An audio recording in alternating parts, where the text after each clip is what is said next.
Well, good morning, good afternoon, good evening to everyone. Thank you for joining today. You guys are very, very special. If you think of the 8.5 billion people that live on our planet with us, just imagine how many of those want to study Sanskrit. Not too many. So you are very, very special. And I celebrate and praise you for your amazing interest in this very unusual, very sacred, very holy activity. So, how is everyone today? Put something in the chat. Good, bad, whatever. Tell me a little bit about the weather where you are. Looks like China, Spain, Vietnam. Good from Marina. That's good. Here in the desert, it's raining for the first time in many, many months, almost a year. We've had some rain these last weeks. So it's very good. And I want to just mention that late nights, good, from Angela in Vietnam, maybe. Oh, maybe Singapore. Where are you, Angela? Sunny day. Claudia, thank you. Good. Pleasant weather. I want to mention that we will need some paper and marker later. Harlem, New York. Flavia, what are you doing in Harlem? Anyway, that's all good. So make sure you have a paper and a pencil today. A marker is better. Pencil is okay. Pen is okay.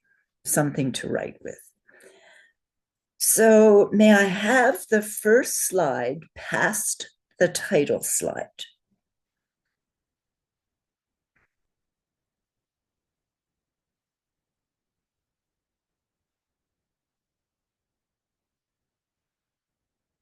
Irina is walking around. I see her.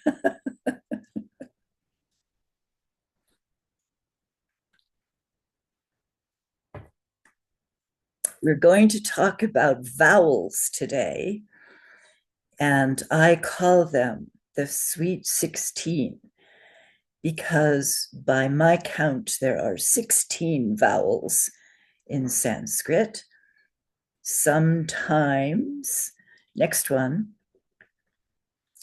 thank you. Sometimes different grammar books count them slightly different. And as we know, there are no diamond deals. So usually it's not incorrect, but different ways of looking at the same thing. So here's a lovely Sanskrit word. I will say it for you with the drum.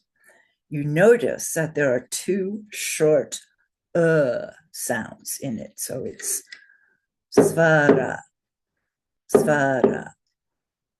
No accent. You can say that where you are if you like. Svara, svara. But don't say svara. Say svara, svara. And this is a word that means vowel. It also means sound in general. And it can mean breath. So we can think of it in one way as the vibration of prana in the physical body. And you remember last time we talked about the flow of the vowels and how they are very important to the Sanskrit language. Really, vowels are the spine, the basis of the language. Consonants just chop the flow up into small pieces. So the flow of prana, the vibration of prana, breath, sound, or vowel. All right, let's have the next slide. You know what's coming now. You know I can't sing. So open your mics, please, and sing the vowel alphabet song with me. I will sing it first, badly, then we will sing together. So this is the song that goes I, u, r, lir, lir, a, I, o, ow, All right, everybody, open mics, please. Sing with me. I, u, u. Come on, I don't hear you. R, lir, lir. A, I, O, ow, Once more. I, u, r, lir. A, I, O, Okay, pretty good. For sunny days, everyone sounds a little bit quiet, but that's okay. And you know the reason why I cause us to sing before I show you the letters, because I don't want you so much to learn them as characters. And I certainly don't want you to connect them to some vowel in your own native language. I want you to internalize these vowels so that you will be able to understand them very deeply and use them as true knowledge and not something that you just learn by memory. Okay, let's have the next slide.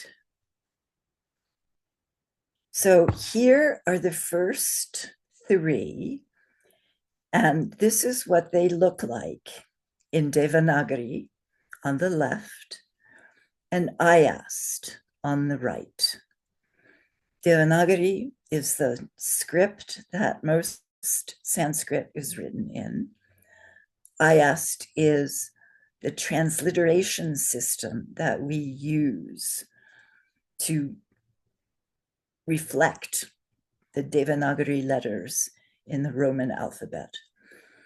So reading from left to right, the first two are the second two, e, the third, u. Take a minute to look at that. Next slide. Here are the next two. Now, these are a little bit unusual.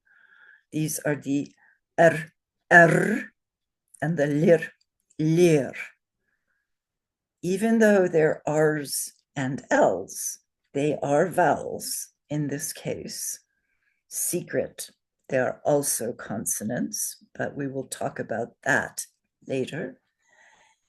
And you rarely see a long R, and I believe I can safely say there's no word in Sanskrit, in classical Sanskrit, that has a long lir. But we learn them because they fill out the list of vowels, and it's very logical to insert them. Next slide. Now here are the four extended vowels. So from top to bottom, they are A, I, O, and ow. And on the left, you see what they look like in Devanagari. Next slide. And finally, the last two. The one on the left is where you put your lips together and send your breath straight up to the top of your head like a bee buzzing in a beehive. So that would be a straight up your nose. And the last one is it's a rough breathing. So it's not the same as the letter H, but it's a vowel marker that indicates a H sound, a soft H. And the one on the left is called Anusvara, and the one on the right is called Visarga. Next slide. Okay, now here is where your paper and pencil come into play. Please take 10, I'm going to say 15 minutes. Marina is going to organize you into breakout groups with friends who speak your own language. And there is no shame here. I want everyone in the group to sing the vowel alphabet song and to practice after that, to practice writing the Devanagari letters for the vowels. And as you do these two things, learn which Devanagari letters go with which sounds. Okay, so if Marina will put up the next slide before she makes the groups. No, before that. Yes, this is all of the letters, all the vowels, left to right in Devanagari, and how you write them. You'll see the little arrows to help you draw them properly, although it's okay to draw them differently if you wish. This is just a guideline. So we'll keep this slide up on the screen during the breakout group, and we will give you as much time as you need, I hope, to practice. Remember, sing the vowel song maybe 5 times, maybe 10 times. Just pretend you're children in kindergarten and have some fun. Then take your pencil and your paper and draw them. And please feel free to ask people in your breakout group for advice or their take on any questions you may have. Then, if questions arise, bring them back when we gather again as a group. Okay? So Marina is going to put you in groups now. Does anybody have any questions about what to do?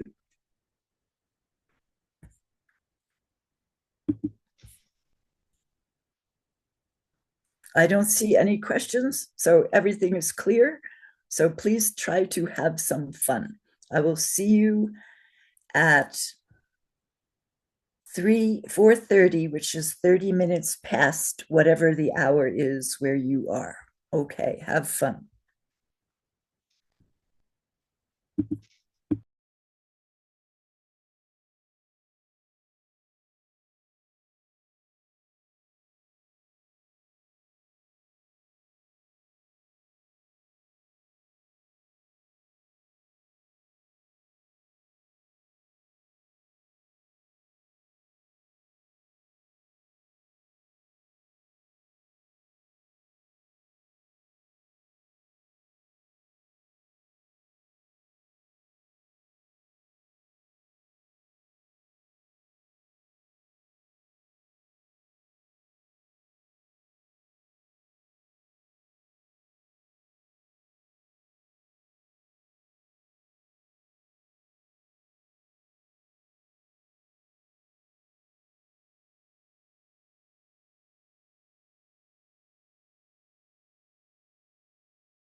Okay, welcome back, everyone.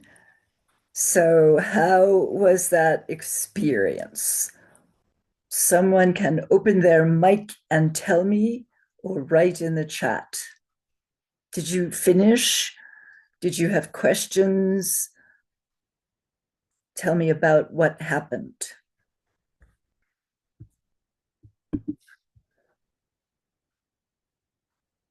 Ah, they're not back yet. Not everyone is back. Around 20 seconds. Take your time, no rush.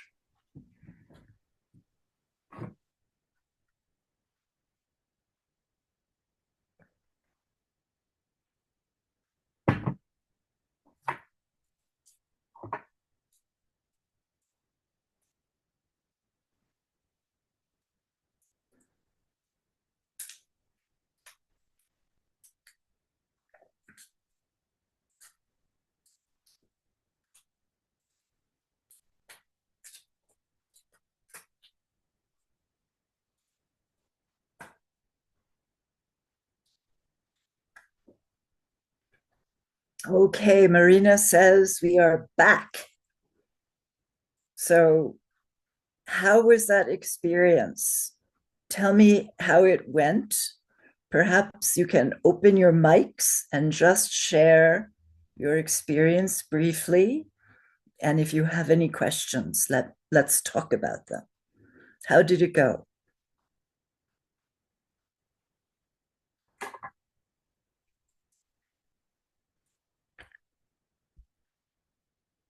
Someone is brave. Was it useful? Hi, Christina. We have a question in the second vowel, in the E. Yeah. Can you pronounce it for us, please? Sure. It's a palatal vowel, but that's very challenging to say. So usually we say this pair as e. And if you can put your tongue back on that bump in the back of your mouth, it's ideal. But generally speaking, when we will speak Sanskrit, we will say e. So e. Does that seem clear?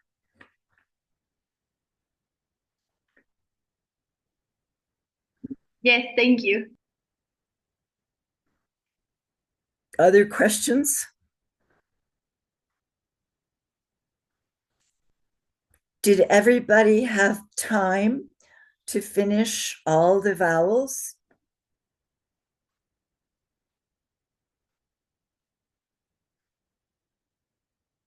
Put ones or twos in the chat at least, then I can see. Finish all there's 15 here. I left one out. Did you get to write each one? Yay, finished. Okay, almost everyone finished. That's great. Who knows which vowel I left out?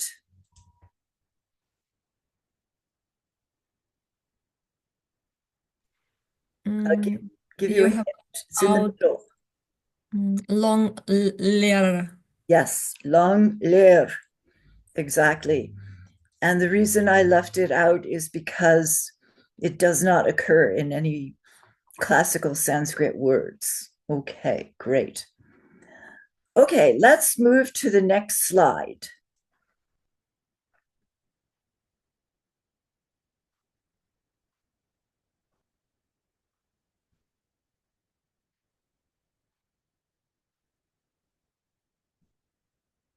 Maybe Marina is doing something. When you there, when you have a chance, Marina, we'll go to the next slide.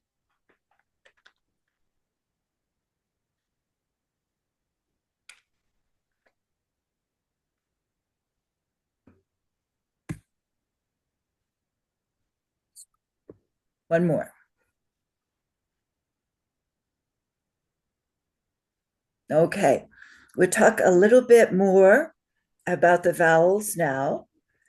And let's have the next slide. Great. So here's an English expression, American idiom, a few gimmies. You know what a gimme is?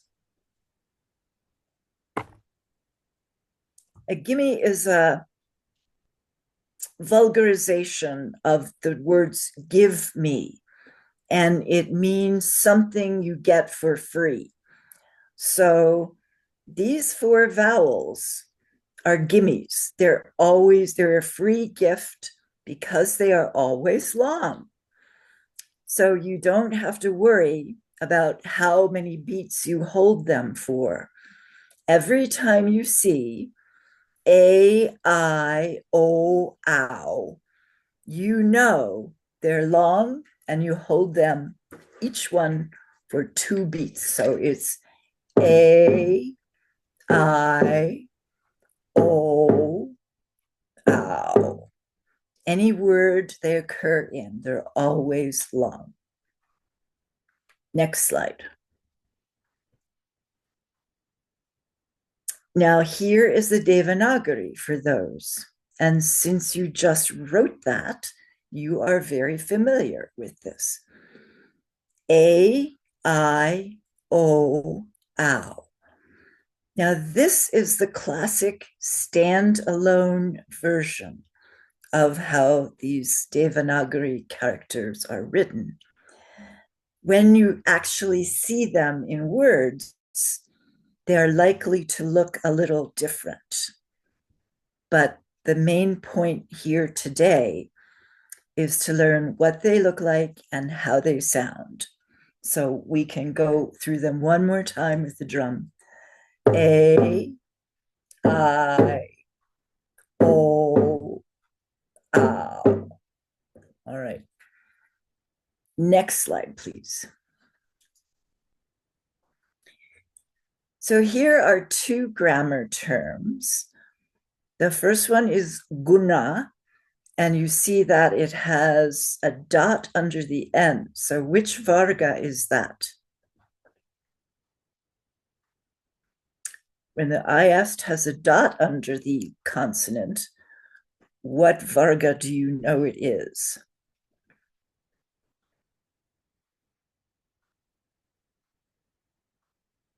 First varga? Second varga? Cerebral. Third varga. Natalie, very good. So it's a cerebral n. So you're going to put your tongue on the top of the roof of your mouth, straight up into your brain and say guna. So everybody say guna. Open your mics and say guna. Guna. Good. Guna. Guna. Guna. Very good. Now, the second word there is the exception to what I just said, because it's a vocalic R, a vowel. So it doesn't mean it's a cerebral consonant. Who remembers what guna, what varga the vowel R is?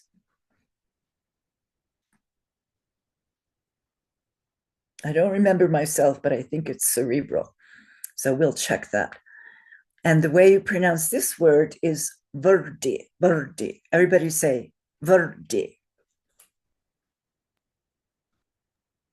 Verdi. Verdi.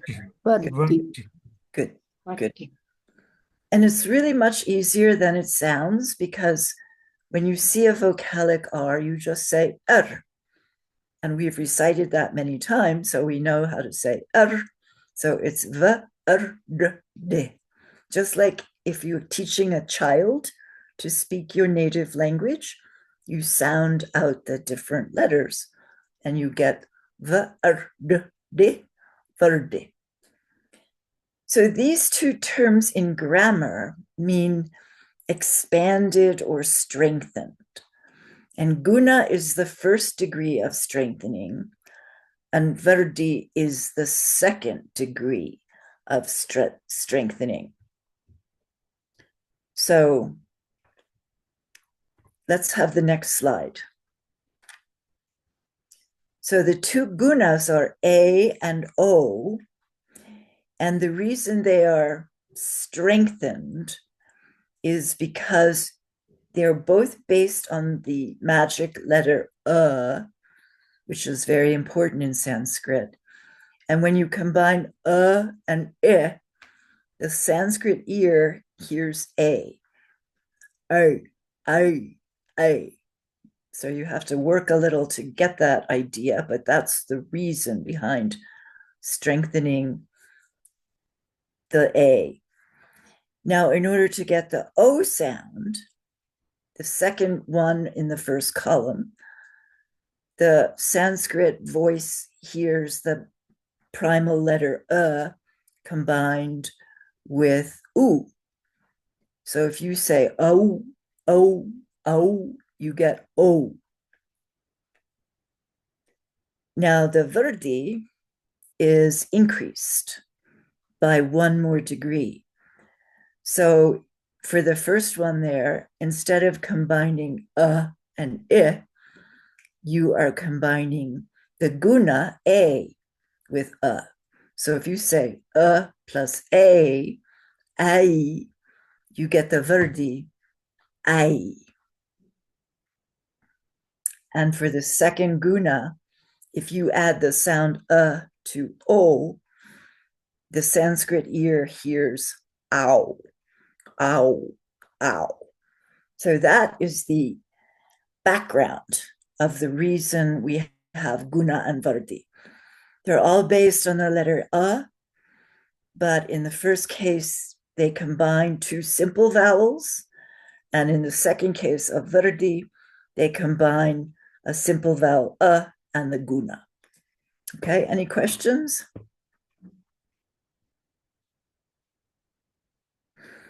All right, let's go to the next slide. Then here are the simple vowels, and there's 5 of them. And let's go to the next slide. And here they are again in IS transcription. So I really want us to memorize the vowels very intensely, the sound of them, then to map them in our minds onto the Devanagari characters, and then to transliterate them to IAST. And that is how it will be easy at first to read the Sanskrit. But the IAST is very valuable. Oh, let me back up for one moment and just reiterate a point.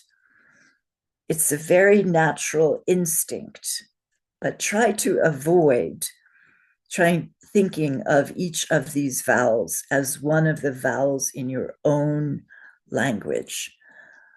Try to separate your mind from your own language and just start with the Sanskrit so that you internalize the sound and the letter, and you don't try to make some connection to your own language, because you can definitely get in trouble later doing that. So it's best to just keep this as a separate learning in your mind and learn just the Sanskrit. Of course, we have to discuss it in our own languages, so it's not 100%, but the more you can do that, the better. Let's look at some very important markers here, though. So notice on the first 5 vowels, you have a regular letter and a letter with a mark over it. As we learned, these are called diacritical marks, and they are incorporated into the IAST system to tell us exactly which Devanagari character we're looking at.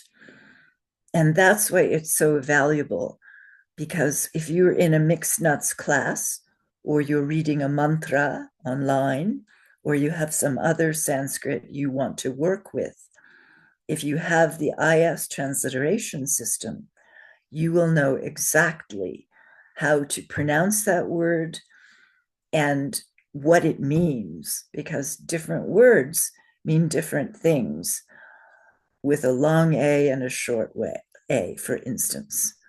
Our famous example there is the name Ananda, which is the name of one of the Buddha's disciples. And the word Ananda, with a long A and two short A's, means bliss. But if you say Ananda, Ananda, all short A's, it means grief. So big difference. So all 5 simple vowels can have a long mark, I believe it's called a macron, over the simple vowel. Now, the last 4, which are the guna and the vardi, do not have any marks. And why do they not have any marks? Someone tell me.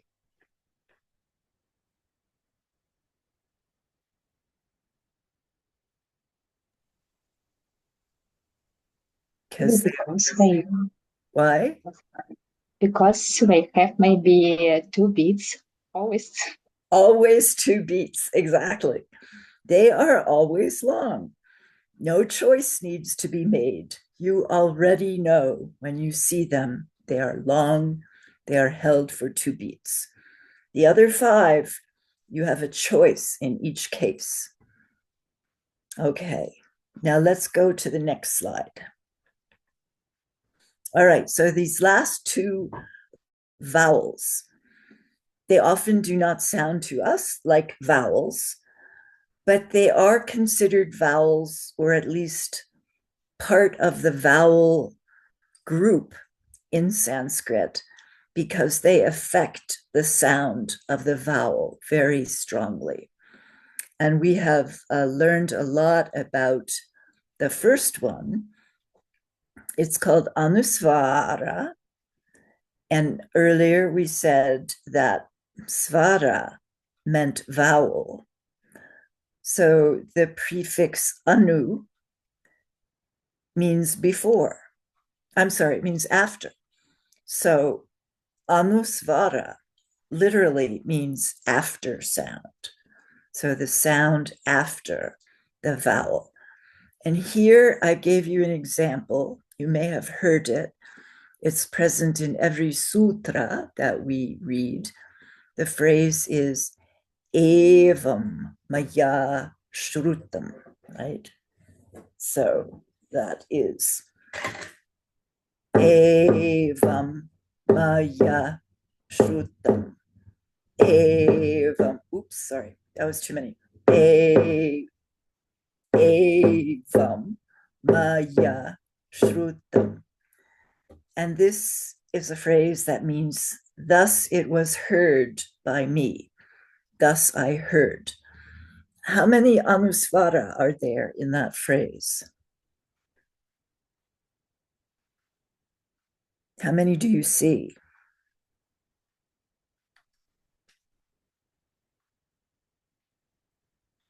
An anusvara is written as an M with a dot under it, as you can see to the right of the Devanagari there.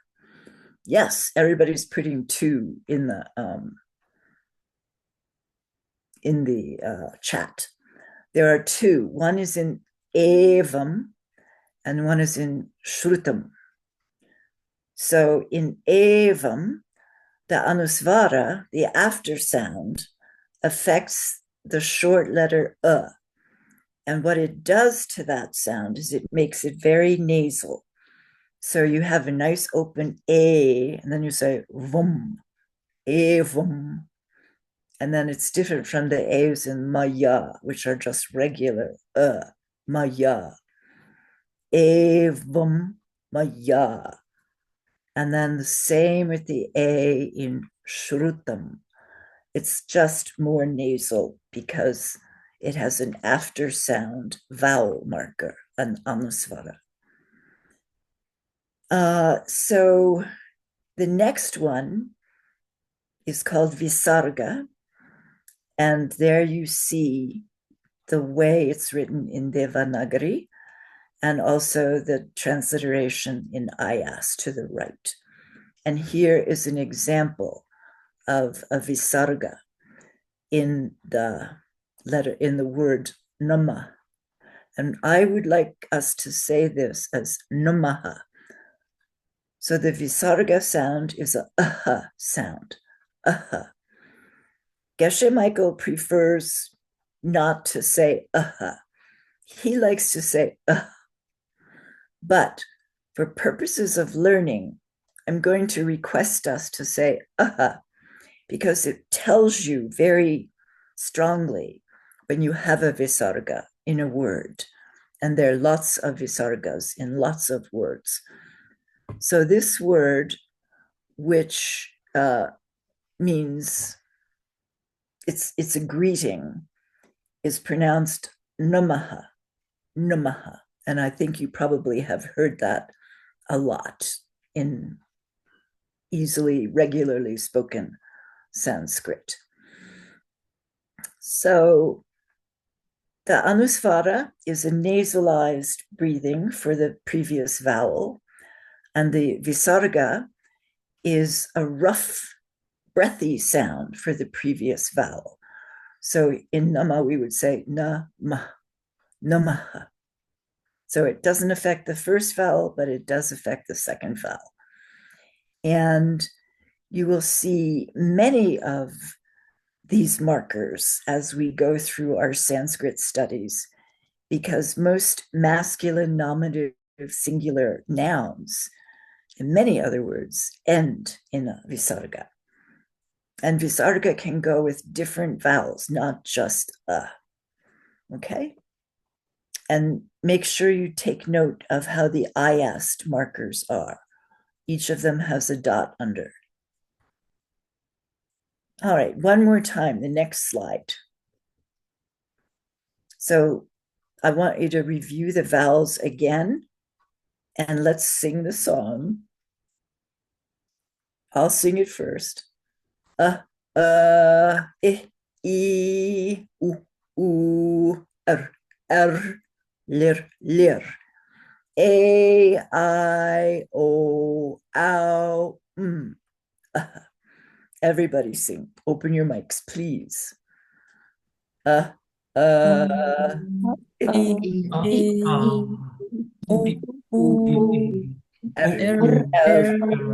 lir, lir. A, I, O,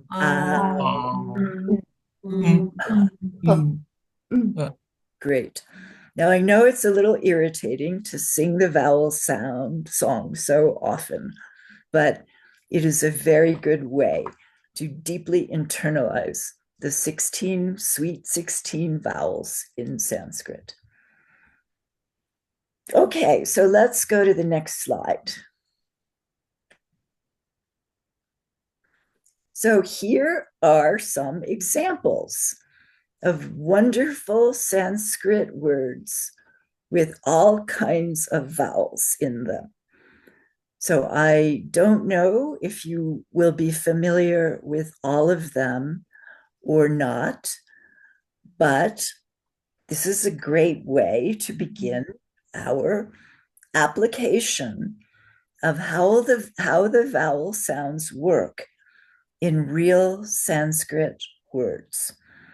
So I'm going to use the drum and I will say them all for you, and then we will go through them. So I'll say them first, and then I would like you to keep your mics open and repeat after me. We'll do it maybe a couple of times. So the first one, and you already know this, but I'll give you the proper example. The, ke, ni. So there's 3 syllables, dakini, but there's 4 beats in this word. Da, ke, mi, da, ke, mi. Everybody say it with me. Da, ke, mi, da, ke, mi. Nice holding of that long vowel. Well done. And a dakini, and notice that I exaggerate, and I would invite all of you to really exaggerate the long vowels as we learn them. A dakini, does anybody know what that is? No reason you should, but you might. A dakini is a flying female deity, sometimes referred to as a flying female Buddha. So it's a very wonderful word, dakini. Now, the next word there, does anybody want to take a shot at pronouncing this for me? Someone's brave, I know. Rupa. Is it Louder. rupa? Rupa. Good, very good. Rupa. Rupa. Technically, it's two beats. Rupa, rupa, rupa. Rupa. Stay with me. Rupa, rupa, rupa. Good. So technically it's two beats like that, but we're going to extend it and exaggerate it a little bit as we learn it. So feel free to say rupa, rupa. Rupa. Good. And again, does anybody, no reason you should, but does anybody know what this word means?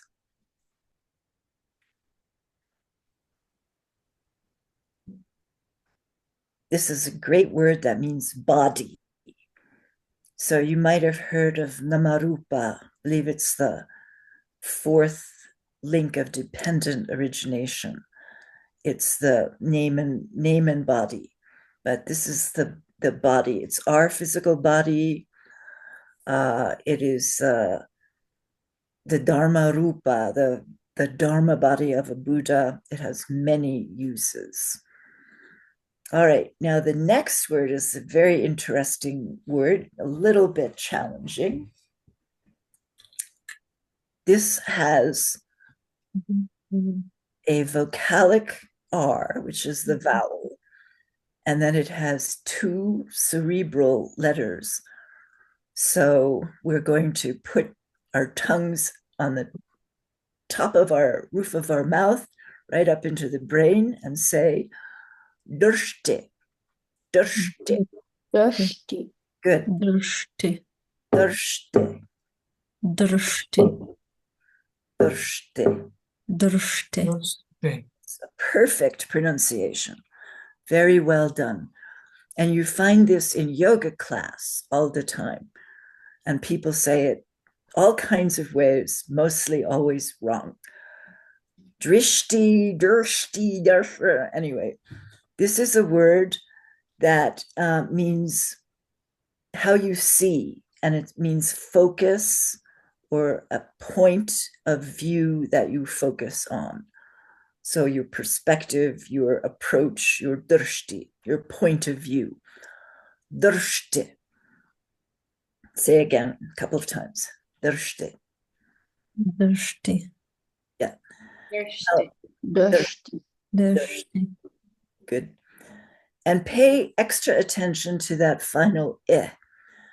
In the alphabet song, we pronounce that second vowel, not the second vowel, I, E. So this is more of a I, like a grunt. I. Drshti, drshti. Drshti. Good. So try not to say drshti, because that's what we usually say, certainly in English. We pronounce final is as E, but this is drshti, drshti. Okay, good. Now the next noun, these are all nouns, is upeksha.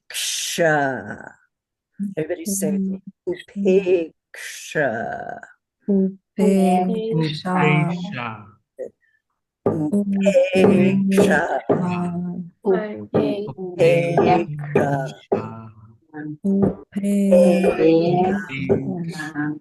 Very good. Upeksha. So it has two long vowels. So even though it's only a 3-syllable word, it's held for 5 beats, right? Upeksha. And that S is cerebral. So you're going to say kra, ideally. Kra. Good. And that does affect the sound of that long A. So it's not upeksha, it's upeksha. But don't worry too much about that. It's just a long A. Upeksha. And this is a beautiful word.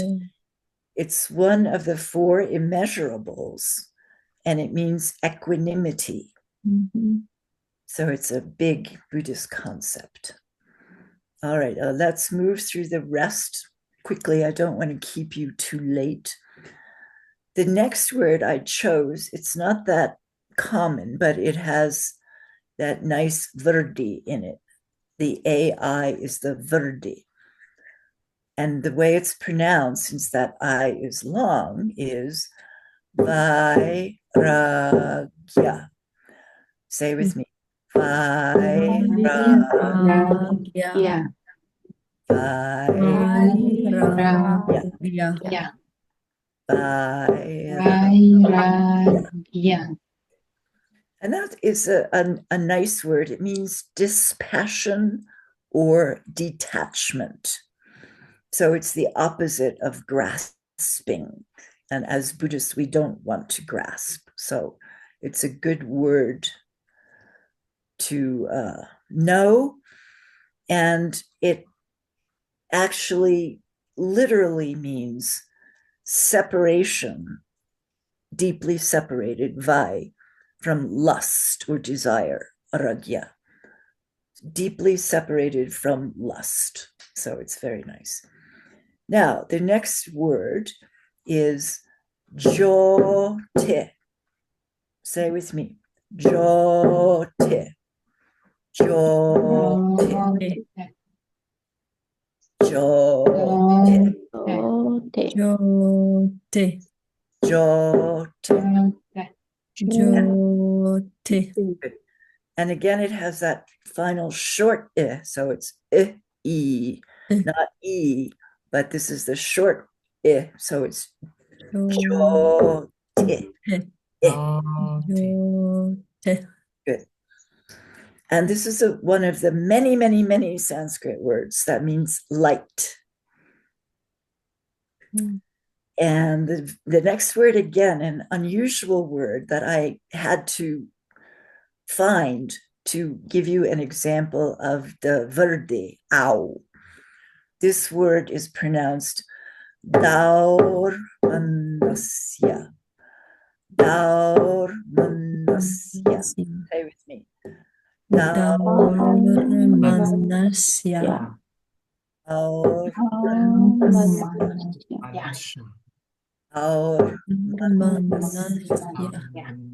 It's a little challenging to hold that for 2 syllables, 2 beats, but you can do it. Daur manasya. And it's a very nice word that means mental afflictions. So daur is very bad and manas is mind. So it literally means you have a very bad mind, mental affliction, daur manasya. And the next to the last one there is a rare word with one of the only cases of a vocalic L that you will see. But you will see this word, and it's pronounced krupta. Say with me, krupta. Krupta. L. Krupta. And it means kind of formation and often used for an era, but we can talk more about that at another time. All right, and the very last word, one of my favorite words in Sanskrit, often mispronounced. Who wants to say this word for me? Because you know how now. Bikini. Yogini. Perfect. Yogini. Yogini. Yogini. Yogi. It does not rhyme with bikini. So I don't want to hear anyone in this class ever say yogini. Promise? Promise me, Mazal. Not yogini. That's wrong. Yogini. Yogini. Yogi. Yes. And you knew exactly how to say it when you looked at it because of what you have learned in Sanskrit class. So it's just important to remember it when you're not in Sanskrit class. All right, that's it for today. Thank you very much. See you next week. And our topic will be stopping the flow with the Sanskrit consonants. So I look forward to it. Thank you again for interest in Sanskrit. Be well. Thank you so much. Thank you. Bye-bye.